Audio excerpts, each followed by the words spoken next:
송대 총무님이 젊은 참 사명자로서 10년, 20년을 사법부와 사법부로 상대해서 이 나라 정의를 실현하기 위해서 참 분굴의 혈투를 바치고 있는 정의입니다. 너무나 사법부가 제왕이 돼서 판사가 휘둘르고 어려움에 빠진 국민들, 기업들 넘어가고 거기서 서로가 타협을 하고 이 와중에서 참 완전히 정인이 돼서 정부가 돼서 호소하는 것을 내드리겠습니다. 자, 우리 사회는 우리 호성순 목사가 보겠습니다.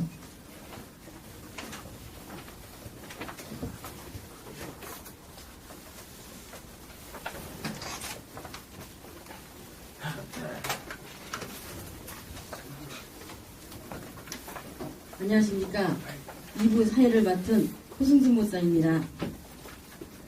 지금부터 국민통합행동본부 2부 행사 세미나 및 강연회를 시작하겠습니다. 국민 의례가 있겠습니다. 모두 일어서서 전면에 있는 국기를 향하여 주시기 바랍니다.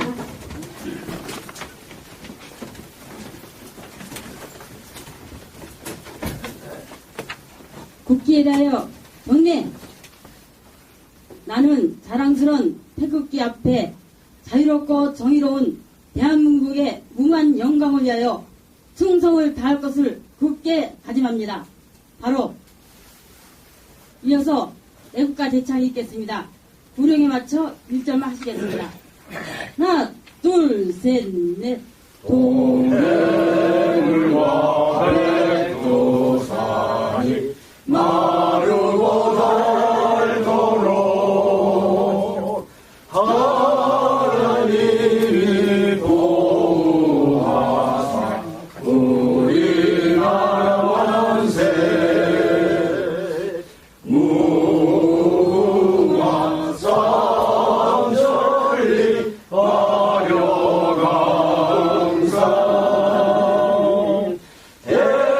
대한사랑 대하루로 길이 보전하세.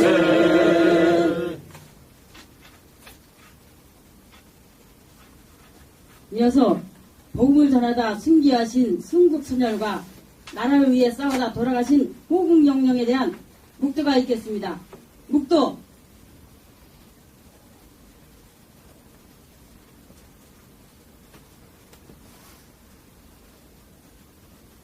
바로 모두 자리에 앉아주시기 바랍니다. 이 시간에 강연하실 강사님을 소개할까 합니다.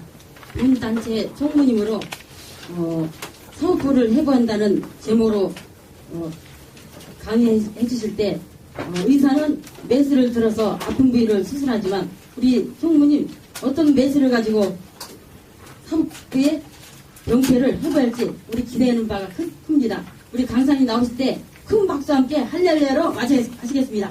할렐루야! 할렐루야!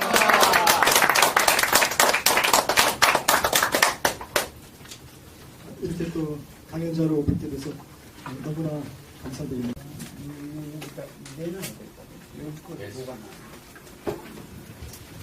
죄송합니다. 예. 본 통합본부의 총무가 이렇게 강연에 쓰게 돼서 너무 감사드리고 강연을 허락해 주신 우리 본부장님께 무엇보다도 감사드립니다. 감사합니다. 총무가 이렇게 하다 보니까 세팅도 하고 이러느라고 잠시 어수선한 거 죄송하다는 말씀 드립니다.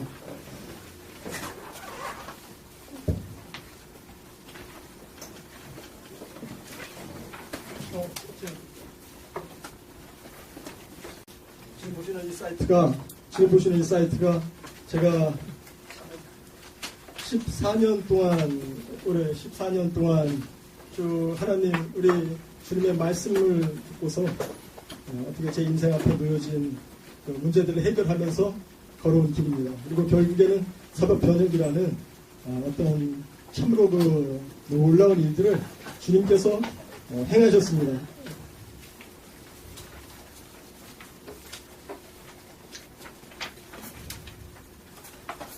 하나님께서 말씀으로 이끄시고 내가 행했다고 하십니다. 저는 그가 하셨다는 것을 여러분 앞에 고백하면서 이 강연을 시작하겠습니다. 아, 네.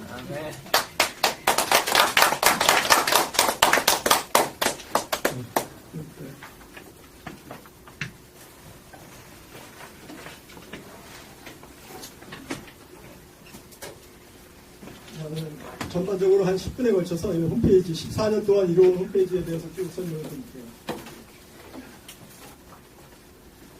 이 도가니 사건이라고 수년 전에 있었습니다. 한 10년 된 사건인가. 그런데 이게 영화로 나왔어요. 뭐냐 하면 장애인들을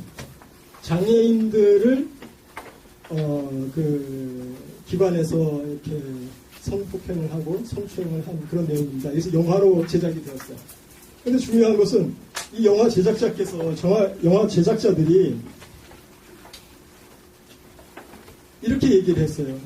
검사와 판사와 변호사의 그 부패함과 범죄를 죄송합니다. 변호사와 검사, 판사들의 범죄를 고발하기 위해서 이 영화를 제작했다고 이렇게 분명하게 그 영화 제작자가 언론에 발표를 했습니다. 그런데 결국 이 영화가 나오고서 온 나라가 들끓었어요. 막 사법부 난리 났어요. 그런데 중요한 거는 3개월 후에 대책을 마련했는데 성폭행범에 대하여 가중 처벌을 하겠다. 이것이 그 결과입니다. 그런데 이 영화 제작자가 만든 것은 그 뜻이 아니에요. 물론 그 성폭행범들 범죄 가중 처벌해야 됩니다. 벌을 줘야 됩니다. 더 강하게 해야 됩니다. 하지만 아까 말씀드린 대로 이 만드신 분, 이 영화 제작자는 검사, 판사, 변호사들이 가중 처벌되기를 간절히 바랬다는 것이 이것이 저의 증언이고 또 그 제작자의 뜻입니다. 그래서 이런 도가니 사건이라는 사건이 이렇게 영화화됐고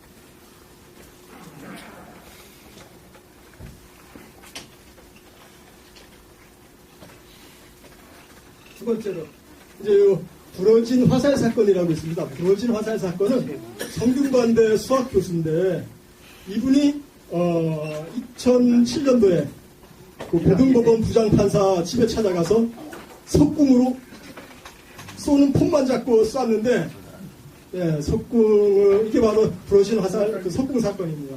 이분이 결국에는 뭐 사법부 그 판사를 그렇게 했기 때문에 4년형을 받고 4년을 아주 풀로 사셨어요. 풀로 살가지고 나오셨고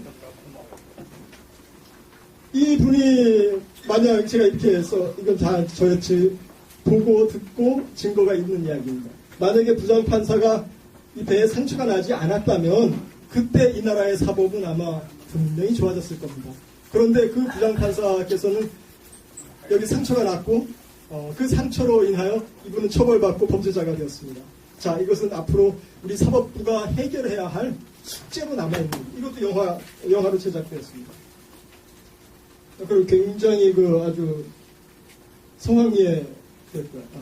이것은 이제 저희가 이것은 법원 쪽은 아닌데 검찰 쪽입니다. 검찰 쪽에서 또한 우리는 이런 이야기를 우리 외국 회원님들께서 이해해 주시라고 믿습니다. 무엇이냐면 적장에 대한 예우. 전쟁 중에 적장을 사로잡았습니다.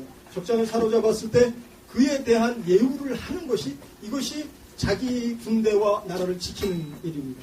그래서 이제 뭐 뛰어난 그 전술가들이 다 잘했지만 어쨌든 노무현 대통령이 검찰의 수사 과정에서 그런 일을 이제 된 거죠. 그래서 요것도 사실은 이 검찰은 준사법기관입니다. 그래서 사실은 사법부에 이렇게 같이 넣어야 되는 게 법조 3륜이기 때문에 결국 이것은 사법부, 준사법부의 어떤 네. 그 다음에 대통령이 또 서거를 했고 대한민국 국보 1호 가 이렇게 불이 탔습니다. 대한민국 국보 1호가 불이 탔는데 불을 지른 노인이 10년형을 받았습니다. 그런데 사실 우리 국민들이 이제 좀 잘못 알고 계시는 게 이 노인분이 김노인이라는 분인데 이 분이 이 불 지르기 1년 전에 깜빵을 8개월 정확하게 살고 나왔습니다. 그런데 이분이 왜 그러면 남대문을 또 불을 질렀냐 하면 자기는 경복궁 대문에 불을 지르지 않은 증거, 변호사도 사고 이렇게 다 했는데도 판사가 제대로 재판을 하지 않았다는 겁니다. 그래서 억울하게 8개월을 살고 나와서 이번에는 내가 불 질르지 않고 깜빵 살았는데 이번에 내가 불 그러면 질러보겠다 해서 요즘 이렇게 해서는 안 되겠지만 어떤 이 스토리가 사실 우리 국민들이 많이 알고 계시는 분이 1%도 안 됩니다. 그래서 그분은 그런 그 이유로 다시 말해서 그 원인과 동기가 판사에게 있다는 겁니다. 재판부에 있었다는 거예요. 자기를 억울하게 8개월 살게 한 그 재판부. 그래서 이분은 지금도 복역 중에 있습니다. 더 자세한 이야기는 굉장히 많지만은 시간도 그렇고 또 모든 사실을 저희가 세상 돌아가는 모든 일을 다 알 필요는 없습니다. 그렇기 때문에 이렇게 중요하게 이 일이 잘못됐다는 정도 알고 계시면 그리고 기도해 주신다면 이 나라의 사법부는 반드시 설 것이고 대한민국은 북한의 핵폭탄, 수소폭탄의 협박에서 우리는 단대하게 맞서고 이길 수 있고 승리하리라고 믿습니다. 네. 그 다음에 생긴 게 또 큰일이 있어요. 일당 5억이라는 게 이게 2014년 아마 한 1, 2월 달에 생긴 그런 사건입니다. 뭐냐면 어떤 그 부자 재벌이 이제 벌금을 내야 되는데 과태료 벌금을 내야 되는데 하루에 5억씩 깎아주는 겁니다. 이건 정말 현금입니다. 왜냐하면 부자기 때문에 정말로 하루 가서 교도소 생활을 하루 하면 5억씩. 그래서 이렇게 이제 막 그때 아주 한참 때 난리가 났었습니다. 일당 5억 황제노역이라고. 그래서 이러한 일들이 우리 대한민국 사법부에서 일어나고 있다는 겁니다. 그래서 제가 고발하는 것이 아니고 이미 다 영화되고 나라를 한동안 힘들었고 이러한 사건들이 이렇게 이제 제가 대표적으로 이렇게 표현을 하고 있습니다. 이 이후에 바로 한두 달 뒤에 생긴 일이 그 우리나라를 1년간이나 1년 넘게 뒤흔들었던 세월호 사건입니다. 세월호 사건 제가 이게 표현을 하지 않았는데 사실은 그 세월호 사건도 법원의 어떤 과오로 저는 확신을 하고 있습니다. 왜냐하면 그 유병원의 유병원 그 회사가 그러니까 법정 관리가 들어갔습니다. 그 사건이 세월호 사건이 생기기 한 몇 년 전, 한 4, 5년 전. 그런데 그 재판부가 유병원에게 다시 그 회사를 다시 또 준 겁니다. 이것이 법적이나 합리적 또 경험적으로 하면 그 회사를 말아먹은 사람한테 다시 또 그 회사를 맡긴다는 것은 이거는 한 중학생 정도라도 그런 짓을 하지 않는다는 거예요. 네, 그래서 사실 세월호 사건도 그 원인을 따지다 보면 이러한 어떤 경로에 있었다는 거. 그래서 우리 사법부 이야기를 이렇게 큰 사건을 중심으로 잠깐 말씀을 드렸습니다. 사법부 내에 모든 판사님, 검사님들이 다 나쁘다는 게 아닙니다. 그 개인분들은 너무나 뛰어난 능력자들이십니다. 사법 패스했으니까 사실을 패스한 이분들의 능력과 그들의 인품과 이것이 아주 뛰어나고 훌륭합니다. 실질적으로 그렇습니다. 그런데 이제 문제는 대한민국의 지금 이 사법부의 문제는 이 사법부는 저희 건국 1948년 건국되고 지금 오늘의 이 현 시점까지 단 한 번도 바뀌지 않았어요. 우리 정권은 여러 번 바뀌었습니다. 정권은 계속 바뀌어서 민주화를 이뤘는데 우리 사법부는 한 번도 바뀌지 않은 조직입니다.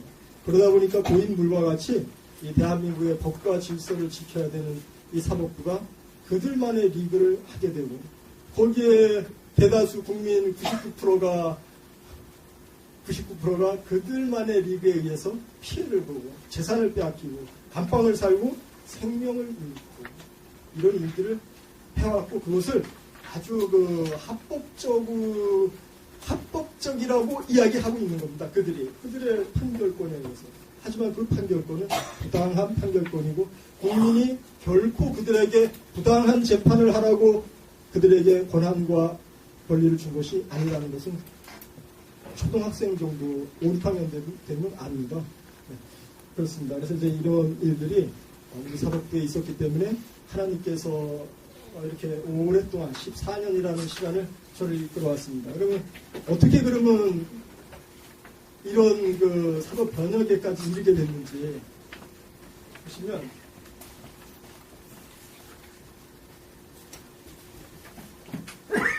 이것이 이제 제가 한 10여 년 넘게 가져온 그 홈페이지입니다. 그리고 좀 전에 보신 게 최근 거고 우리 한 10년 넘게 쭉 이루어온 일들입니다.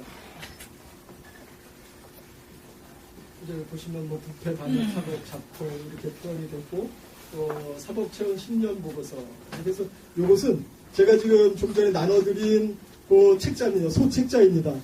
그 내용에 제가 어떤 뭐 다른 사람의 사건에 이렇게 뭐 어떻게 해라 이렇게 해라가 아니고 제 앞에 놓여져 있던 사건입니다. 직접 저에게 관련된 이 공기청정기 사건 우리 국민들을 이 아주 그 오존 공기청정기라고 하는 비린내 나는 공기청정기를 막아냈고 그것이 계기가 되어서 결국 이렇게 사법변호까지 오게 됐습니다.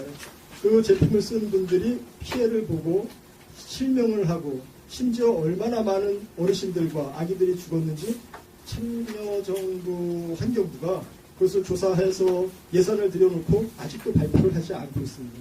그래서 그만큼 커다란 일들이 있었고 그 와중에 정부가 지금 세 번째 바뀌고 있습니다. 그런데도 불구하고 이 사건은 아직도 잠재하고 있습니다. 끝난 사건이 아니고 이 사건은 지금도 진행되고 있는 사건입니다. 공기청정기 사건. 이 공기청정기 사건이 2002년도에 시작했는데 2005년도에 추정 60분에 2번 나가게 됩니다.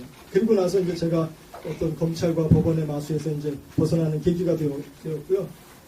그리고 나서 곧장 제가 이제 그 추정 60분 나가고 4개월 뒤에 아버지 사건이 생깁니다. 저희 생부 아버지 저기 강원도 봉평이라는 그 구매 산골에서 오토바이 사건이 생겨서 거기 그 아버지 사건으로 제가 또 5년을 또 법정 다툼을 하게 됩니다. 근데 온 국민의 그 치명적 피해를 주던 그런 온 국민한테 피해를 주는 사건도 막 무력으로 그러니까 법의 힘과 검찰과 법원과 또 관계기관, 소비자보건, 또 환경부, 산업자원부, 공정거래위원회 이렇게 4기관이 달려들어서 숨겼는데 이 시골 초월로가 난 그 사건에 대해서 얼마나 정말 무력으로 진압을 했는지 우리 회원님들께서 상상해 주시기 바랍니다.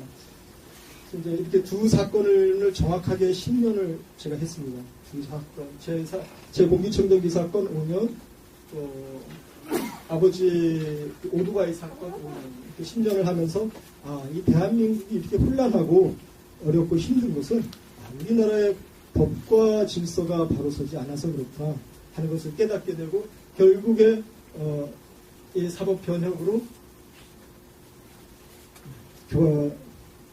발걸음을 옮기게 되었고 이것이 이제 저의 진로가 되고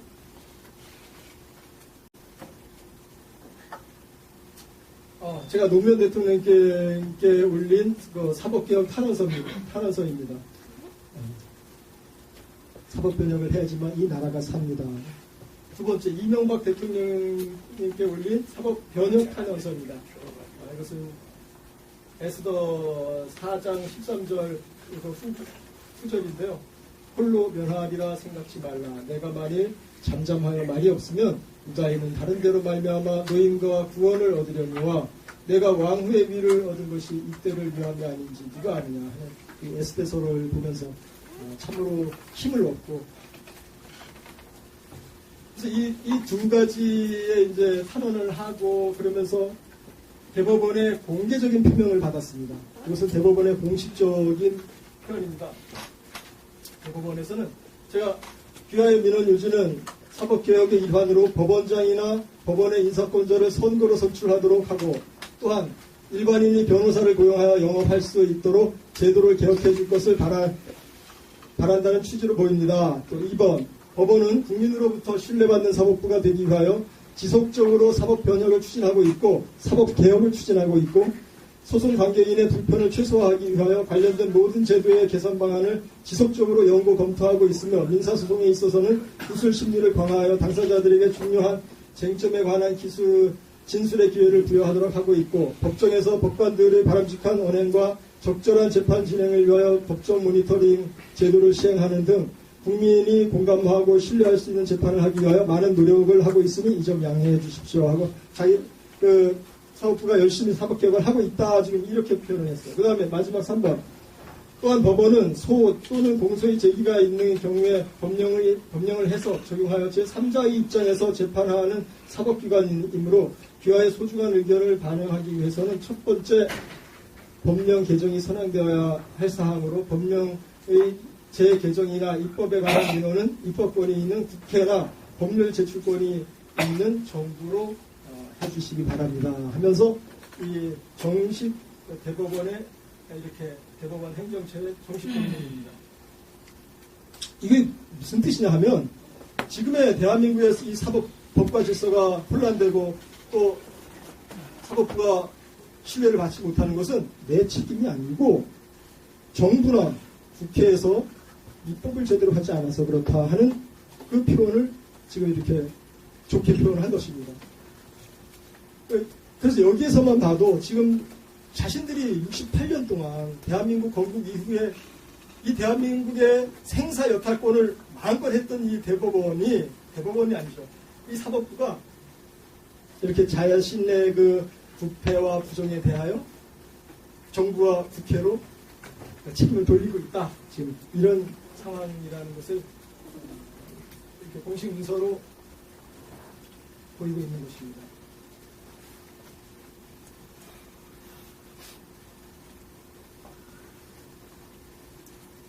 네, 참 시간이 굉장히 막 총알처럼 흐르는군요. 이 14년 동안의 이야기를 들으려면 제가 정말로 쉬지 않고 한 3일 밤낮 정도는 정말 이렇게 계속 말씀드릴 수 있겠는데 저희에게 주어진 시간이 이제 20분 남았습니다. 이 20분 안에 꼭 드려야 될 말씀을 하겠습니다.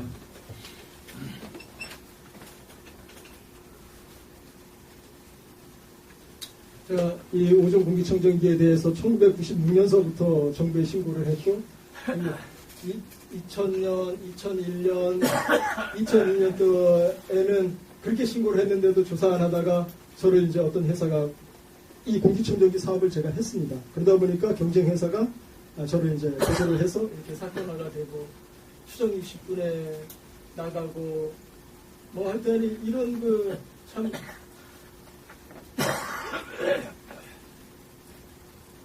시간을 보내게 됩니다. 그리고 이 글을 우리 선생님들께 꼭 말씀드리고 싶습니다.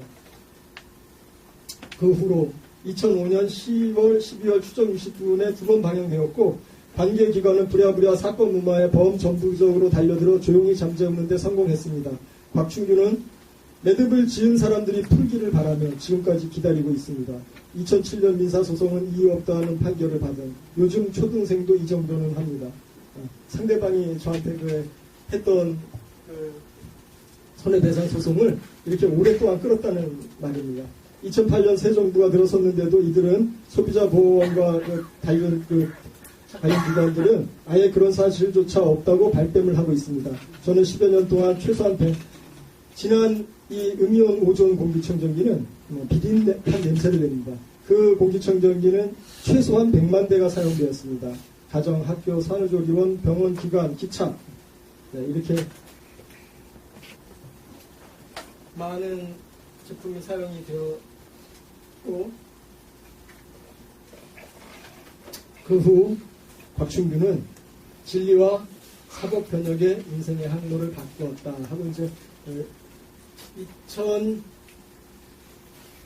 7월경에 이렇게 그때부터 이제 이렇게 제 인생의 항로가 바뀌게 되었습니다. 우리 회원님들께 얼마나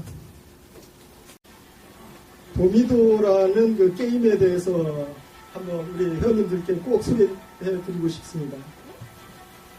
이 도미노라는 게임은 이제 아시는 분도 많으실 줄 압니다.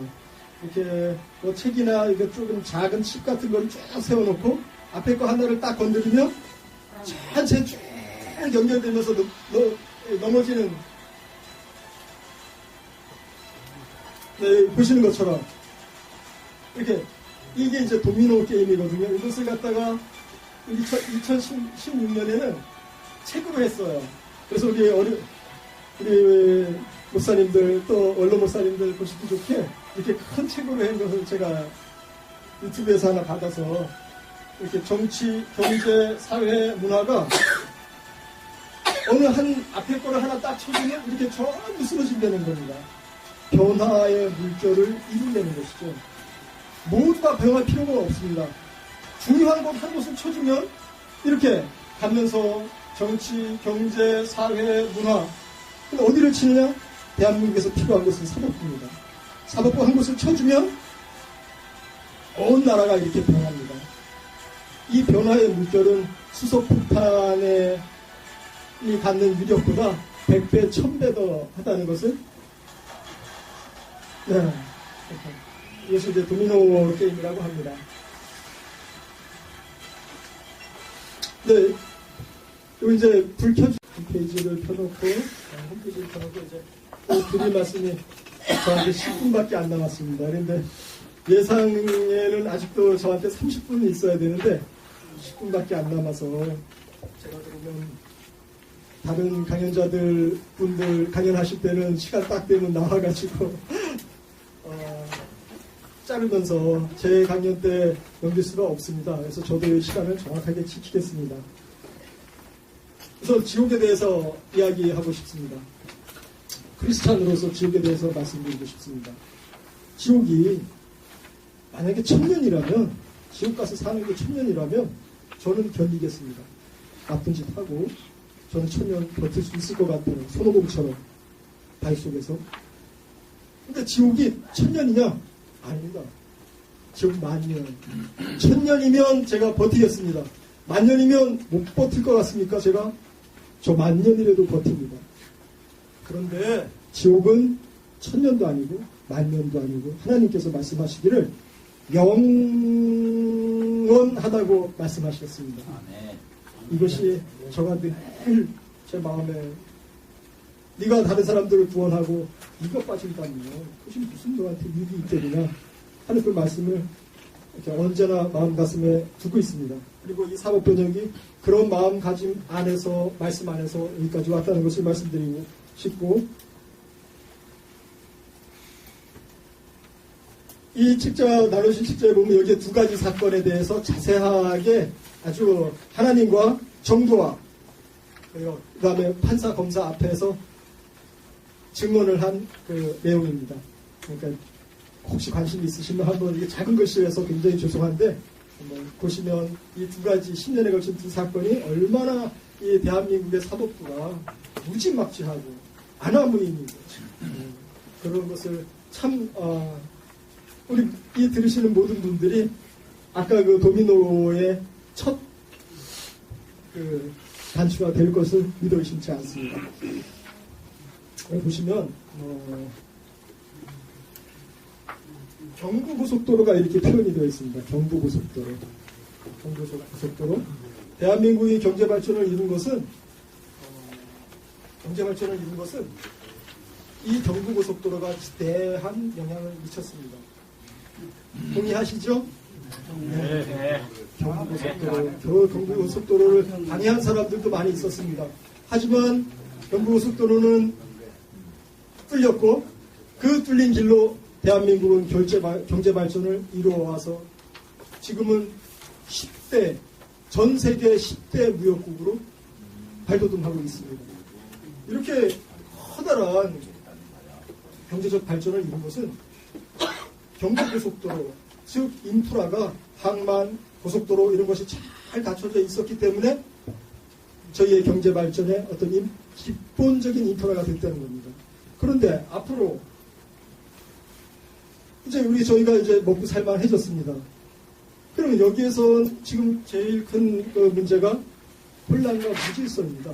저희들 무질서, 그 다음에 부패한 사법, 또 부패, 각 계층에 번져 있는 부패와 부정, 이것이 바로 저희의 발전을 저해하는 가장 큰 걸림돌이 되고 있습니다. 그리고 이 경제가 발전하지 못하는 이유도 바로 이런 부정부패라는 것을 이미 이제 많은 분들이 알고 계십니다. 저희 특히 우리 사랑하는 목사님들은 너무도 잘 아실 겁니다. 부정과 부패가 경제 발전에 얼마나 치명적인 일을 이루는지. 그런데 지금 필요한 것이 있습니다. 지금 필요한 것이 무엇이냐면 다시 한번 고속도로가 나야 됩니다. 이번엔 눈에 보이는 고속도로가 아니고 보이지 않는 고속도로. 이것이 바로 법질서의 회복입니다. 법 체계가 잘 이루어져 있는 나라는 경제도 부흥한 것 당연하죠. 법질서가 잘 이루어져 있는 나라가 경제가 후진국인 나라는 단 한 국가도 없습니다. 북한 빼고. 북한의 법질서는 그것은 법질서가 아니고 1인 국제 질서죠.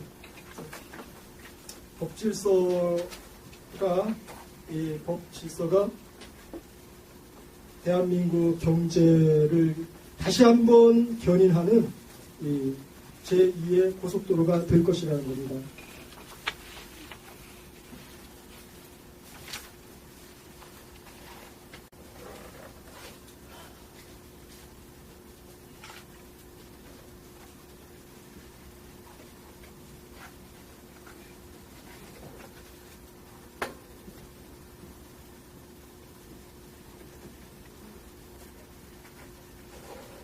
이게 대한민국 사법부라고 제가 표현을 합니다. 이 대한민국 사법부를 지탱하고 있는 두 사조직이 있습니다. 두 기관이 아니죠. 사적인 어떤 모임이에요. 뭐냐면 민법연구회라고 하는 그런 사적 모임이 있습니다. 또 하나가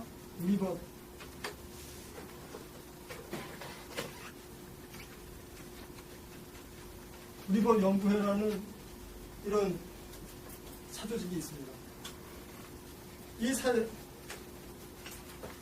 제가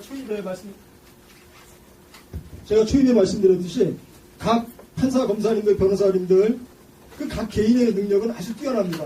하지만 이들이 그룹을 짓고 있을 때 10명, 100명, 200명 이렇게 그룹을 짓고 있을 때 어떤 일이 생기는지 아십니까? 이 뛰어난 개개인들, 별과 같은 이 개개인들이 이렇게 집단을 이루고 있으면 이들이 범죄 조직이 됩니다. 거의 범죄 조직이라는 것이 저의 좀 과한 표현이라고 하시겠지만 범죄 조직이 될 수밖에 없는 게, 물론 좋은 일도 합니다.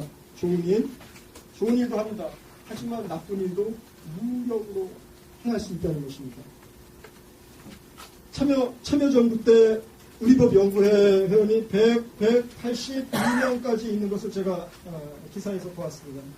참여정부, 노무현정부 때 182명. 그리고 이명박 정부로 넣으면서 이제 숫자가 줍니다. 150몇 명, 이렇게 120명까지 제가 보는 것 같아요. 그 다음에 민사법연구회는 이게 1977년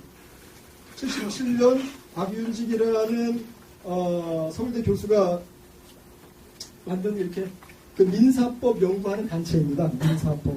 단체가 아니죠. 민사법을 연구하는 서클, 그 정도로 출발을 했는데 이 연구회가 지금은 이명박 정부에서 박근혜 정부로 오면서 거의 한 200명 수준에 육박했다고 지금 보고 있습니다. 200명 수준. 자, 이 민사법 연구회, 여기 우리법 연구회는 1988년도에 박시환이라는 대법관까지 지낸 분이 만든 모임입니다. 거의 사조직으로 보고 있고, 이런 모임이 이렇게 대한민국을 사실은 좌지우지해 왔다는 겁니다. 이 사이에 끼지 못한 수많은 법관들, 수많은 별들, 한마디로 별 볼 일 없던 분들이었다는 거죠. 그 거대한 사건들은 이런 쪽에서 물론 이렇게 대놓고 뭐 어떻게 재판해라 하지 않습니다. 야 이거 좀 이렇게 저좀 저렇게 이렇게 대놓고 말하지 않습니다. 아시죠? 눈치 있는 분들, 눈치가 좋으면 절간에 가서 뭐 젖국을 먹는다 그러지 않습니까? 근데 이분들이 이렇게 때로 모여 있으면 여기에 범죄가 일어난다는 겁니다. 그리고 이 범죄는 대통령도 막지 못한다는 겁니다. 대통령도 이 범죄를. 그렇기 때문에 이 사조직은 해체되어야 됩니다. 제가 하나님께 기도했습니다. 하나님께 쭉 기도했어요. 내 아버지 재산도 찾아주시고 또 저의 이 억울함도 풀어주시고 우리 피해자들 명예와 그 손해배상을 받게 해주세요. 쭉 기도했는데 2013년 9월 25일 이 우리법 연구회라는 이 거의 야당성, 그러니까 쉽게 말씀드리면 이쪽은 야당, 이쪽은 여당성 그런 모임입니다. 이 우리법 연구회가 2013년 9월 25일 갑자기 와해됐다고 이렇게 하면서 싹 없어집니다. 이렇게 와해됐다는 표현을 언론에 하루 이틀 내보내고는 싹 없어집니다. 지금도 없어지지는 않았습니다. 하지만 그들은 그 기사 내용을 보면 스스로 와해되었다. 그래서 지금 현재 남아있는 대한민국의 민변 남아있잖아요.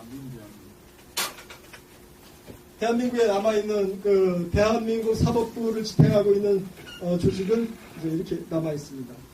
그러나 집안에 두 기둥 중에 한 기둥이 없어지면 그 집이 어떻게 될까요? 집에 두 기둥 중에 한 기둥이 무너지면 어떤 일이 생길까요? 이 집은 무너집니다. 지금 이러한 상황에 처해 있습니다. 여기서 좋아라 할 일이 아닙니다. 무슨 좋아라 할 일이 아니라 이거는 자기 죽는 줄 모르고 지금 한쪽이 없어져서 힘을 못 쓰니까 이쪽이 힘을 못 쓰니까 아주 지금 좋아들 하시는데 무슨 또 아시는 분도 분명히 그 지혜로운 분들이니까 있으려고 믿습니다. 그래서 현재 지금 대한민국 사법부의 그 사조직 대한민국의 공적인 그 사법부는 크게 문제 없습니다. 공적으로 1심, 2심, 3심 재판 때리고 재판하고 이런 것은 문제가 없습니다.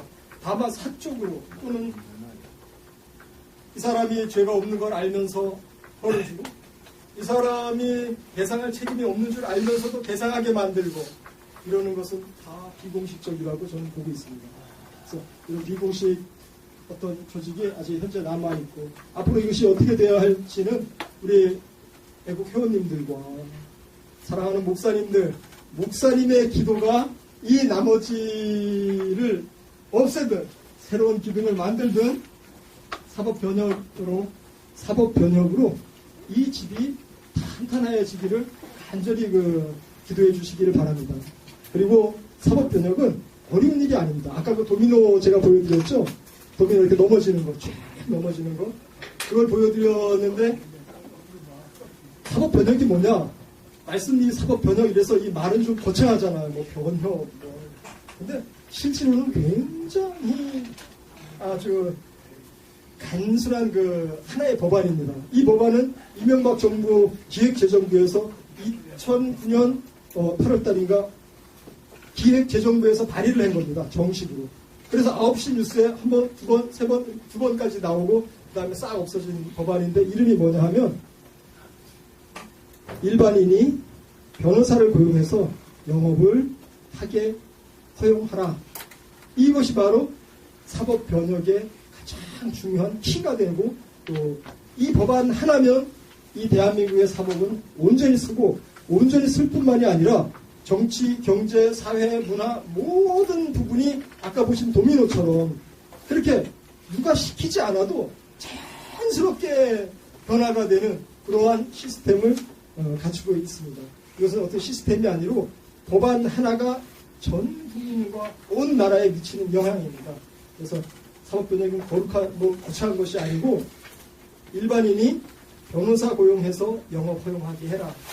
그러시면 제가 정말 또 딱 2분만 기도하겠습니다. 그러면 제가 변호사를 하고 싶어서 이러느냐? 무슨 변호사가 하고 싶어서 이런 짓을 하겠습니까? 그것이 아니고 이 법안이 갖고 있는 마력입니다. 왜냐하면 억지력이죠. 이 법안이 갖고 있는 억지력. 이 억지력은 뭐냐면 이 철옹성 같은 사법부의 그 탱크 장갑 같은 그 사법부의 탱크 장갑을 뚫고 들어가는 아주 그 기적과 같은 법안이라는 겁니다. 그래서 이 법안이 왜 이렇게 되는지는 아무래도 시간 때문에 다음번에 또 한번 설명드려야 되겠습니다. 참 시간이 굉장히 빨리 가는군요. 준비해왔던 거 이렇게 제대로 부탁하고 결론으로 말씀드리겠습니다.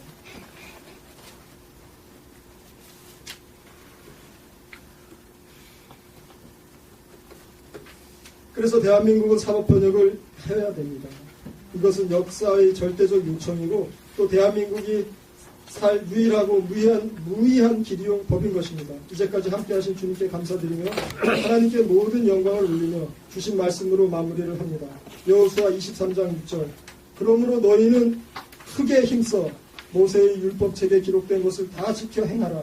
그것을 떠나 우로나 좌로나 치우치지 말라. 9절 이는 여호와께서 강대한 나라들을 너희 앞에 쫓아내셨으므로 오늘까지 너희에게 맞선 자가 하나도 없었느니라. 어떤 놈도 제 앞에 나타난 놈이 없습니다. 그리고 그들은 사라져갔습니다. 10절 너희 중 한 사람이 1000명을 쫓으리니 이는 너희의 하나님 여호와 그가 너희에게 말씀하신 것 같이 너희를 위하여 싸우십니다. 주께서 싸우신다는 겁니다.